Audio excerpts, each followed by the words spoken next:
welcome to the West Metro edition of Varsity. I'm Ryan Aber, joined by Scott Wright. Scott, we've done a lot of talking about 6A1, but 6A2, at least in the third and fourth spots, is turning into a dogfight. Putnam City has a key game this week against Norman that could go a long way toward determining their playoff future.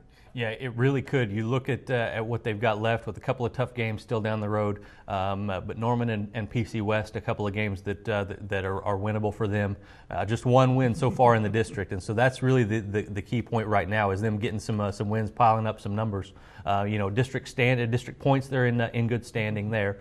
But the one thing that's going to come back to haunt them, they have to be afraid of right now, is that double overtime loss to Westmore, because that could very well be the team that they end up maybe potentially tied with for fifth place, or with fourth or fifth. And that loss, if it's not a three-way tie, it could be pretty damaging. And luckily for them, that only is a 1 point loss in the district standings. But what has PC improved on that make you think that they have a chance to be a playoff team? For one, that defense has come back around. You know, they had a couple of bad showings against Putnam City North, and then Mustang obviously gave up 42 points in that game and really struggled. But they've come back around. They gave up only one touchdown in regulation against Westmore. Same thing against Lawton Ike the next week, and then they held a pretty powerful Edmond North team. They were overpowered at the line, let's say, by Edmond North, but able to hold up and only give up the 20 points.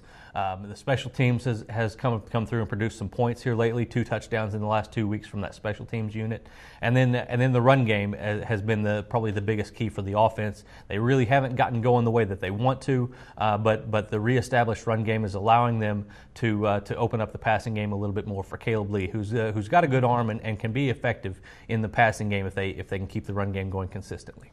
And then moving back to the wild District 6A1, Mustang had lost to Lawton, and we maybe started thinking, maybe they're not as good as we thought. And then they come back last week and just a wacky win over Norman North to insert themselves back in the district picture.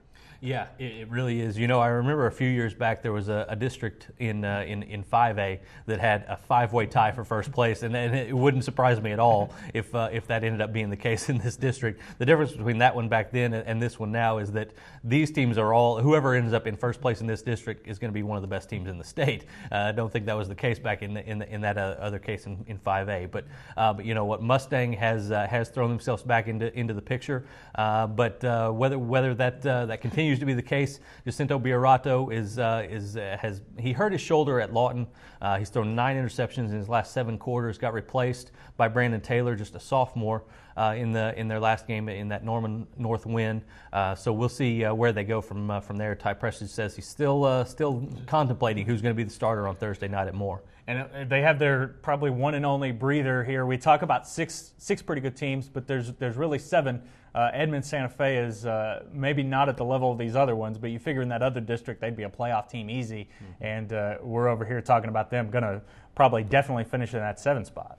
Yeah, it's really, you know, they've had a couple of bad breaks that haven't helped them out early. One of those being at Mustang with that short 4th and 1 that Mustang was able to hold. So we'll see what direction this all goes out. But yeah, Mustang does get a little bit of a breather against Moore, who's obviously having a rough year this season. So I would expect to see a lot of Brandon Taylor one way or the other this week. He's an impressive kid, 6'2", 200-pound sophomore. Got a strong left arm, and I think going forward, he's the starter for this program next year and beyond, and could be one of the best quarterbacks to come out of Mustang since they've started throwing the ball around the way that they do. Well, it should be an interesting last 4 weeks of the season. Scott, thanks for joining us, and thank you. And check us out every day at newsok.com/varsity for the best high school coverage anywhere.